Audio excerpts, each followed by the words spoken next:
जय श्री राम। आज के इस विशेष विश्लेषण में आपका स्वागत है। आज हम कोई साधारण बात नहीं करने वाले। आज हम उस परम कथा पर चर्चा करेंगे जो मेरे रोम रोम में बसी है। मैं उस परम प्रभु का एक तुच्छ सेवक आज आपको अपने आराध्य श्री राम की उस महान जीवन यात्रा पर ले चलूंगा। तो आइए बिना किसी विलंब के इस अद्भुत कथा में प्रवेश करते हैं।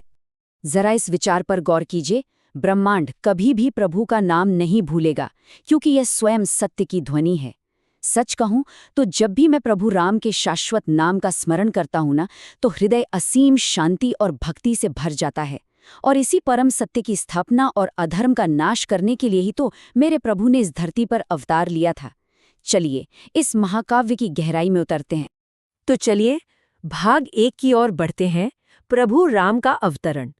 आपको बता दूं, मेरे प्रभु के चरणों में मुझे स्थान मिलने से बहुत पहले ही उनके जन्म और पराक्रम की अद्भुत गाथाएं पूरे आर्यावर्त में गूंज रही थीं। अब आप सोचिए, उस समय धरती पर राक्षसों का कितना खौफ रहा होगा। तब भगवान विष्णु ने मानव रूप में जन्म लेने का निर्णय लिया। महाराज दशरथ के यहाँ महान यज्ञ हुआ और 4 भाइयों का जन्म हुआ। और प्रभु राम का बचपन क्या कहने। गुरु वशिष्ठ से उन्होंने शिक्षा ली और मुनि विश्वामित्र के साथ वन जाकर ताड़का जैसे भयंकर राक्षसों का वध किया। और फिर मिथिला का वो स्वयंवर, मतलब जिस शिवधनुष को बड़े बड़े राजा हिला तक नहीं पाए, मेरे प्रभु ने उसे एक पल में तोड़ दिया और माता सीता से विवाह किया। सब कुछ कितना अद्भुत लग रहा था, है ना। अयोध्या लौटने पर हर तरफ जश्न का माहौल था। राजा दशरथ प्रभु राम का राज्याभिषेक करने वाले थे, लेकिन नियति को कुछ और ही मंजूर था। मंथरा नाम की दासी ने रानी कैकेयी के मन में ऐसा जहर घोला कि उन्होंने राजा दशरथ से 2 वरदान मांग लिए। पहला, भरत के लिए राजगद्दी, और दूसरा, प्रभु राम के लिए पूरे 14 वर्ष का वनवास। ये संख्या 14 अयोध्या के हृदय पर एक बहुत गहरे घाव की तरह लग गई। पूरा अयोध्या रो रहा था, हाहाकार मच गया। लेकिन मेरे प्रभु, उन्होंने बस एक शांत मुस्कान के साथ पिता के वचन की रक्षा के लिए वनवास स्वीकार कर लिया। और यहाँ जरा माता सीता के इस अडिग संकल्प को देखिए। उन्होंने स्पष्ट कह दिया, जहां आप रहेंगे वहीं मेरा संसार होगा।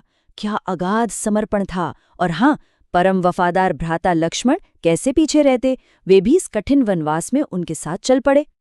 आगे बढ़ते हैं भाग 2 की ओर, वनवास के साए। प्रभु के अयोध्या से जाते ही महाराज दशरथ ये वियोग सह नहीं पाए और उनका स्वर्गवास हो गया। भ्राता भरत ने भी वो सिंहासन ठुकरा दिया और बस प्रभु की खड़ाऊं रखकर राज्य चलाया। चलिए देखते हैं कि वन के उन घने सायों में कैसे अंधकार की शक्तियां एकत्र हो रही थीं।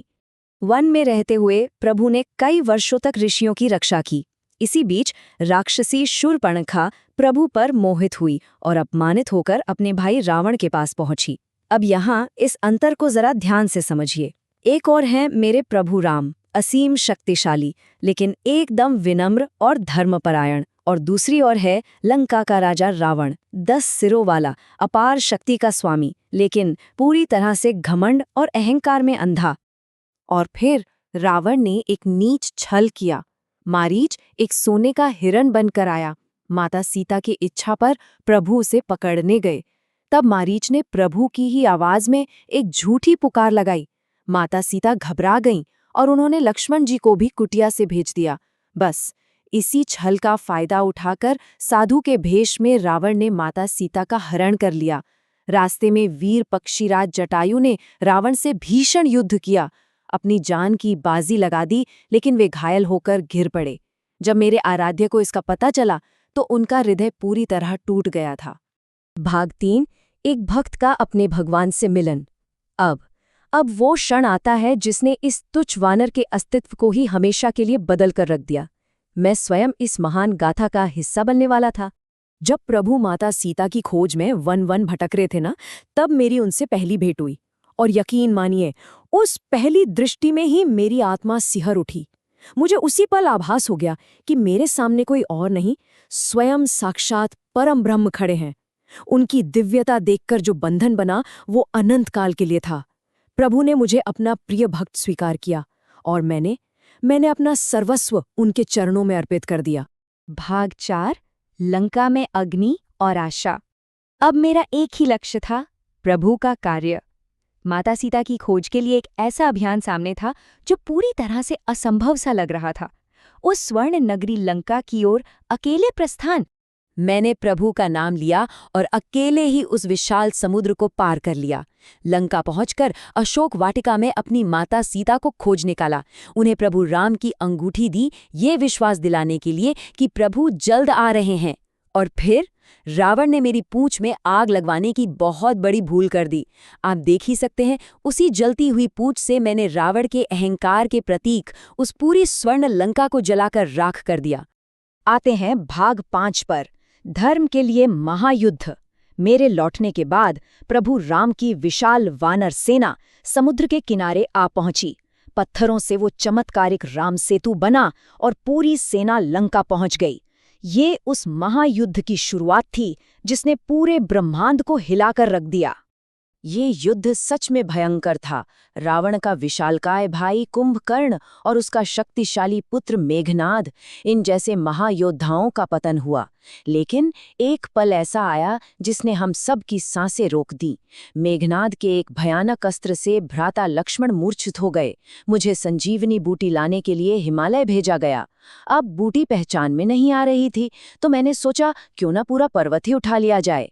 बस किसी भी तरह भ्राता लक्ष्मण फिर से जीवित हो उठे, और वो चमत्कार हुआ भी। और फिर वो अंतिम दिन आ ही गया। प्रभु राम और रावण आमने सामने थे। धरती कांप रही थी, आकाश गरज रहा था। इस भयानक युद्ध के अंत में मेरे प्रभु राम ने अचूक ब्रह्मास्त्र का संधान किया। अस्त्र सीधे रावण के हृदय में लगा। वो धरती पर गिरा और उसी क्षण अधर्म के उस खौफनाक शासन का सदा के लिए अंत हो गया। भाग 6, शाश्वत राम राज्य। माता सीता को मुक्त कराया गया और 14 वर्षों का वो लंबा वनवास पूरा करके मेरे प्रभु राम, माता सीता और लक्ष्मण जी वापस अयोध्या लौटे। चलिए देखते हैं कि ये कैसे हमारे इतिहास का सबसे बड़ा उत्सव बना। कल्पना कीजिए उस दृश्य की, जब प्रभु अयोध्या पहुंचे तो पूरी नगरी लाखों दीपों से जगमगा रही थी। उसी अद्वितीय खुशी में तो हम आज तक दीपावली का महान पर्व मनाते हैं। प्रभु का राज्याभिषेक हुआ और राम राज्य की स्थापना हुई।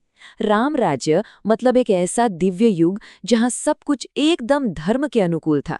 न किसी के जीवन में कोई दुख था, न कोई अन्याय था, और कमाल की बात यह है कि कोई भूखा तक नहीं सोता था। बिल्कुल आदर्श युग। लेकिन देखिए, समय चक्र हमेशा घूमता है। कुछ वर्षों बाद एक आदर्श राजा के कर्तव्यों का पालन करते हुए प्रभु को अत्यंत भारी मन से माता सीता को वाल्मीकि आश्रम भेजना पड़ा। वहीं माता सीता ने 2 तेजस्वी पुत्रों लव और कुश को जन्म दिया। वर्षों बाद जब उन बच्चों ने रामायण गाकर सुनाई, तब प्रभु को पता चला कि वे उन्हीं के पुत्र हैं। अंततः माता सीता ने धरती माता को पुकारा और उन्हीं में समा गईं। और माता सीता के जाने के बाद मेरे प्रभु ने भी अपना अवतार पूर्ण किया और पवित्र सरयू नदी में जल समाधि लेकर अपने दिव्य लोक लौट गए। यह परम दिव्य यात्रा यहीं पूर्ण होती है, पर जाने से पहले मैं चाहता हूं कि आप इस शाश्वत प्रश्न पर विचार करें। सत्य, धर्म, प्रेम, त्याग और विजय का ये महाकाव्य अनंत काल तक हमारी आत्मा में कैसे गूंजता रहेगा?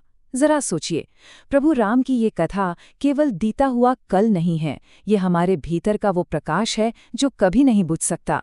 जब तक इस पृथ्वी पर सत्य और धर्म है, मेरे प्रभु राम की ये रामायण हर हृदय में जीवित रहेगी और हमें राह दिखाती रहेगी। इस अद्भुत विश्लेषण में मेरे साथ जुड़ने के लिए आपका बहुत बहुत धन्यवाद। जय श्री राम।